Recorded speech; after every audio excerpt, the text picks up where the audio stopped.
It says Jacob, when he gave the blessings, he said, gather around me and I'll tell you what will happen to you in the end of times. It doesn't say when you come to the land of Canaan. What happened to them after they came to the land of Canaan was only a paradigm of what would happen later, a prototype, as if to say, a preparation. And we find iron and copper, as we see, that Asher was blessed with being possession, through the possession of iron and copper.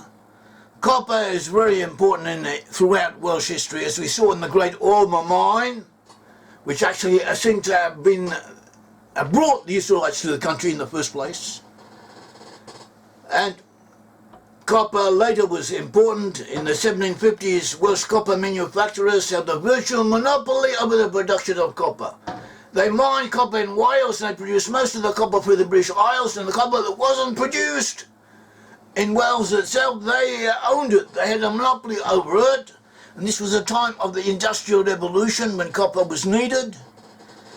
Central and Northern Wales were very important in the copper production. After that, the South was also important. Copper reserves also found in the South.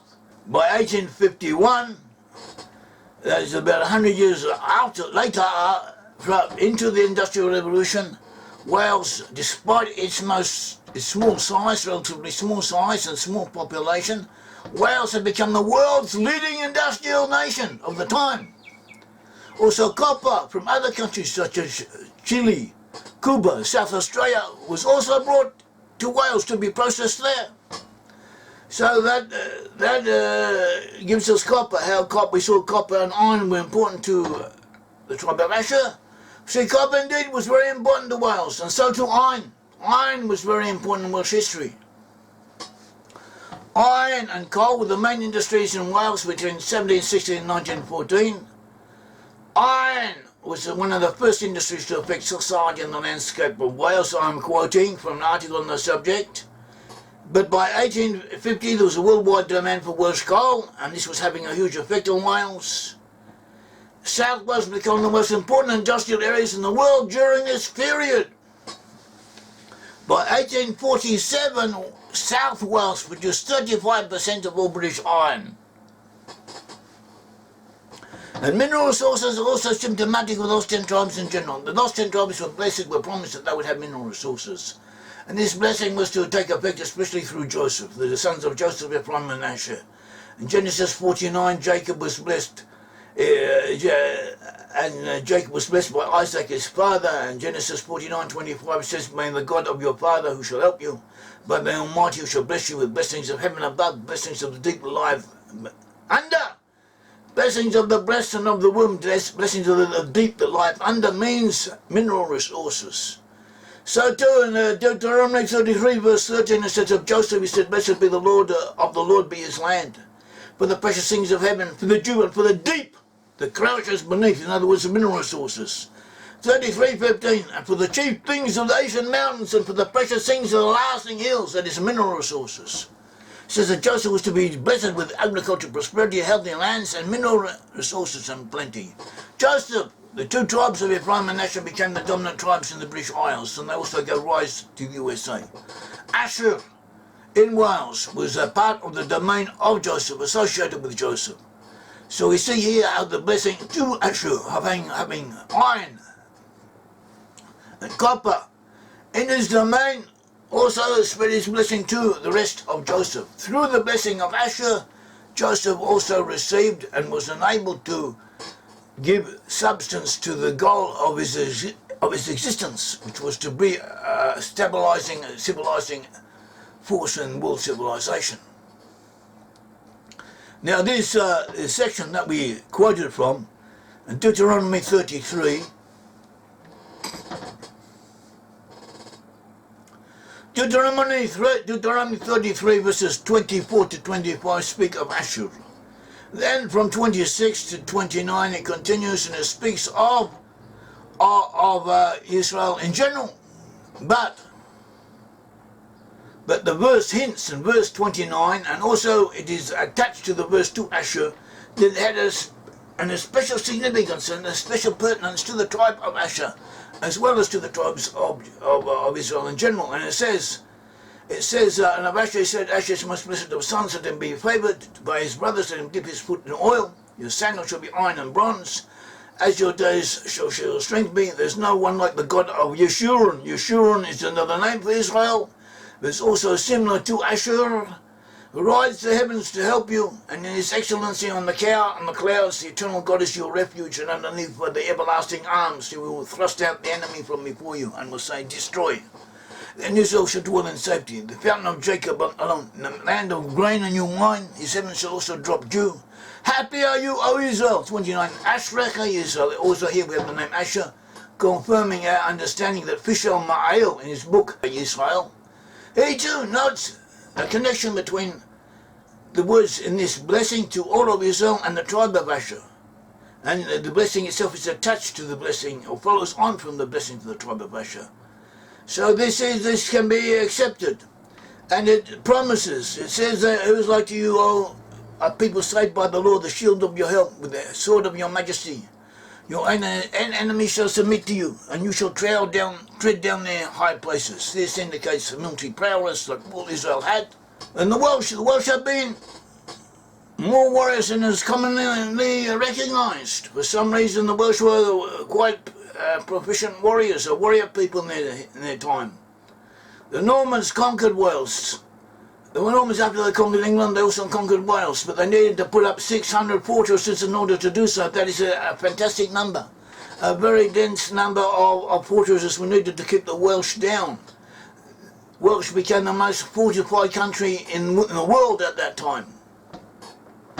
Also, the longbow, through which the British, the early English in the Middle Ages won many of their victories over France, over the Scottish, over others. The longbow actually came from Wales. It originated in Wales. Many of the archers were Welsh. They were employed by the English.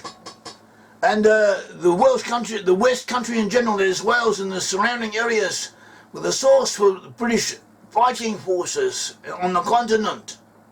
The Tudor dynasty, which after the Wars of the Roses ruled over England, was begun by Henry VII, who was of Welsh ancestry. He is considered a Welshman. He became Henry VII of England, his son Henry VIII, and Elizabeth I, the daughter of Henry VIII. All three of them could speak Welsh.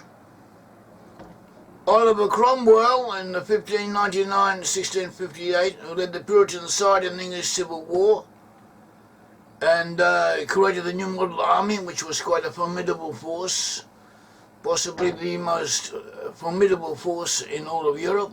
He too was of Welsh origin. His great-grandfather came from Wales. The longbow that in the Middle Ages, the English gained several remarkable victories over the French and over the Scottish and over others by use of the longbow. And the longbow originated in Wales. And many of the archers that the English employed were from Wales. Well, so traditionally the English forces, when they fought overseas, they got their men from what is called the West Country. The West Country meaning Wales and the surrounding regions. So that's you see, there's a certain degree of martial qualities amongst the Welsh.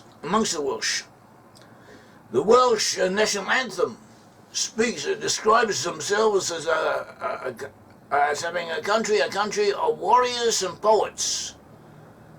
Country of warriors and poets, and we saw how Asher can be associated with warriors. And so too the name Asher in Hebrew contains the root shar. Shar means sing and or poetry. Shar, Asher, shar. And the Welsh are known for both for their poetical qualities and also for their ability to sing in unison, for choir music, and for singing together. Welsh audiences at national soccer games are famous for being all able to sing in tune together and it's quite impressive. And this ability is more or less unique for them amongst all peoples of the earth. It has been linked by others to the presence of Levites amongst them, because the Levites in the temple times also sang as a choir, the temple service. And the children of Moses were descendants of Moses, and rabbinical tradition said that the descendants of Moses have been promised that they should be extremely numerous, and according to different traditions, part of them remained with the Jewish people, another part moved together alongside the lost tribes of Israel. And they were reported to be in the west and in the Blessed Isles, meaning the areas of Britain and Ireland. And indications are that some of them, at least a portion of them, did settle in Wales. So we have elements from Levi, because the children of Moses was from the tribe of Levi, so the children of Moses were also part of the tribe of Levi. So we'd have Levites amongst the people of Wales, and together with others from the tribes of Asher, from the tribes of Joseph, from the tribes of Judah, and so on. Asher was also associated with olive oil, Deuteronomy 32:24, which in biblical symbolism, olive oil represents the powers of anointment. Holy things were anointed with sacred olive oil, and this connotes holiness, wisdom, and the Welsh are known for having mystical spiritual tendencies, for being psychic, faith they call it, having a sixth sense. And so this too might be associated with Asher. Points of interest could point out that the first complete Welsh translation of the Bible was done by William Morgan in 1588. Famous Welshmen include John Dee, 1527 to 1609. He was an advisor, an astrologer, and a magician and emissary of Elizabeth I, Queen Elizabeth, who conducted a campaign against the powers of Spain, and the Armada, the attempted invasion of Britain by the Armada, took place in her time. And Captain Drake was, and all of his, and Hawkins and all of the others were active in her service, and so too she had John Dee. John Dee was a Welshman, and he was an advisor to her. He also acted as an astrologer and something of a magician, and he was active on her behalf. He's attributed as being the first to coin the expression British Empire. He also had a meeting with the Maharal of Prague, in Prague. Maharal was a leading rabbi of his generation, and he wrote books that are even now considered inspired and perused quite thoroughly. Apart from John Dee, we had numerous others, including Captain Henry Morgan, who 1635-1688 was a buccaneer. That is a pirate. A buccaneer is a pirate who works only against foreign ships, only against enemy ships, not against those of his own country. So Captain Henry Morgan became a buccaneer, as an important early governor of Jamaica. And David Lloyd George, 1853 to 1945, was the Prime Minister of the UK in 1916-1922. He was a Zionist sympathiser, who sympathised with the Zionists before the foundation of the State of Israel. You had the restoration movement in England of people who worked towards the re-establishment of a Jewish state in what was then Palestine. So David Lloyd George was sympathetic towards them. He was one of the initiators of the Balfour Declaration of 1917, which announced the intention of the British government to establish or help establish a Jewish state in the land of Palestine. And he also introduced numerous social welfare policies. He did a lot for the common workers and the ordinary people. And apart from that, we had Bertrand Russell, 1872-1970, who was Welsh, and he was a philosopher of importance. I'm not up to date as exactly what he said, but one of my sons was interested in what he had to say. So apparently he was somebody worth looking up to. In the USA, you had Welsh Americans who were important. You had the important Morgan banking family, which was of Welsh origin. John Pierre Morgan, 1837-1931, was an American financier and investment banker. He dominated corporate finance on Wall Street throughout the Gilded Age, and ultimately his firm became the driving force behind the wave of industrial consolidation in the United States in the late 19th and early 20th centuries. In other words, he's one of the most important people as far as money is concerned in the USA. And he was Welsh, he was of Welsh origin.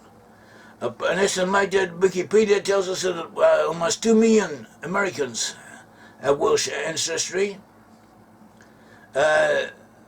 whereas 2 million Americans have Welsh ancestry, 3 million Welshmen in Wales, and about 4% of the Americans appear to bear a Welsh name, even though the proportion who are actually of Israelite descent is much less.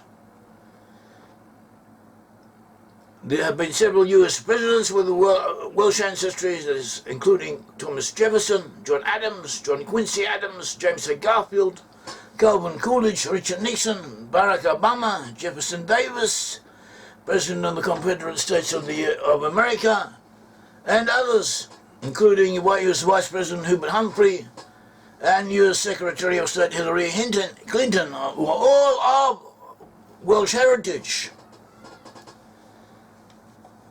And the Welsh are concentrated in certain areas, especially in the south, and as well as mid-Atlantic states and New England, the Carolinas, Georgia, and Alabama. A large proportion of African Americans have Welsh surnames. This is apparently because many of those who lived in the south and possessed slaves were of Welsh origin, and the slaves, when they became free, they often took the names of their masters, or their former masters. The opinions are divided concerning the Welsh national character and idiosyncrasies. Some say that they are quarrelsome, that they are emotional, but everyone agrees that they express themselves eloquently, and that they are good in music and poetry. And the singer and the poet are held in very high regard amongst them. Giraldus Cambrensis, in the 1100s, he was a Norman priest and scholar of Welsh origin, and he said, "There's no better man than a good Welshman, and there's no worse man than a bad Welshman." So they're both types. At all events, we found the Welsh to be of Israelite descent to a significant degree. The Welsh number about 3 million in Wales, about the same number in the USA and elsewhere. Those who can still trace themselves to Welsh ancestry, we saw that the Israelite tribes of Manasseh, Asher, Dan and Levi also contributed to the constitution of the Welsh people. Incidentally, the nickname Taffy is a name for a Welshman. Taffy is a Welsh nickname for someone from Wales, and the nickname Taffy is often applied to Welshmen. Taffy is said to be derived from Dyfed, from the Welsh name Dyfed, which is a form of the name David. In other words, the Welsh people are nicknamed Taffy, meaning David, which is interesting, of interest. We saw that different groups, especially those associated with Heber, the grandson of Asher, were to be found in Wales. We saw that it had been promised that Wales would be blessed with.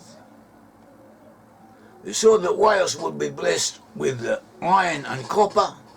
Deuteronomy 33:25. This would give it power, as it says in Deuteronomy 33. And we found that Wales does have these resources. Historically, it always has had, and these have been important in the historical development of Wales.